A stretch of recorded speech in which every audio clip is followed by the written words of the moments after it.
সাবেক রাষ্ট্রপতি আব্দুল হামিদের দেশ ছাড়ার বিষয় নিয়ে এবার মুখ খুলল ইমিগ্রেশন কর্তৃপক্ষ।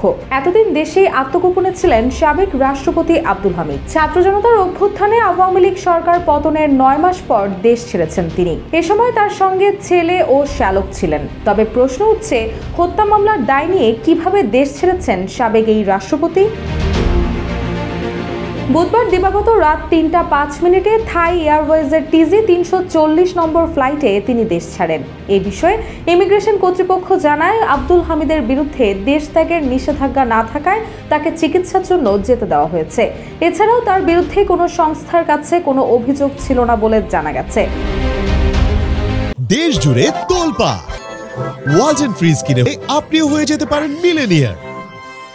শাহজালাল আন্তর্জাতিক বিমানবন্দরের দায়িত্বশীল একটি সূত্র জানায়, বুধবার রাত 11টার দিকে শাহজালাল আন্তর্জাতিক বিমানবন্দরে যান আব্দুল হামিদ। সেখানে যাওয়ার পর ইমিগ্রেশনের প্রয়োজনীয় যাচাই বাছাই শেষে দেশ ছাড়ার সবুজ সংকেত পান তিনি। পরে তিনি শাহজালাল আন্তর্জাতিক বিমানবন্দর থেকে ব্যাংককের উদ্দেশ্যে রওনা দেন।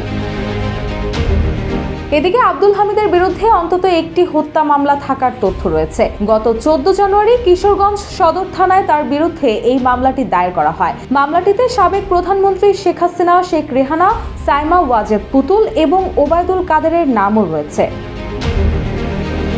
আব্দুল হামিদ প্রথম মেয়াদে 2013 সালের 14 এপ্রিল এবং দ্বিতীয় মেয়াদে 21তম রাষ্ট্রপতির দায়িত্ব গ্রহণ করেন 2018 সালের 7 ফেব্রুয়ারি। এছাড়াও 1996 সাল থেকে 2001 সাল পর্যন্ত ডেপুটি স্পিকার দায়িত্ব পালন করেন তিনি এবং নবম জাতীয় সংসদের স্পিকার হিসেবে 2009 সাল থেকে 2013 সাল পর্যন্ত দায়িত্ব পালন করেন সাবেক এই রাষ্ট্রপতি।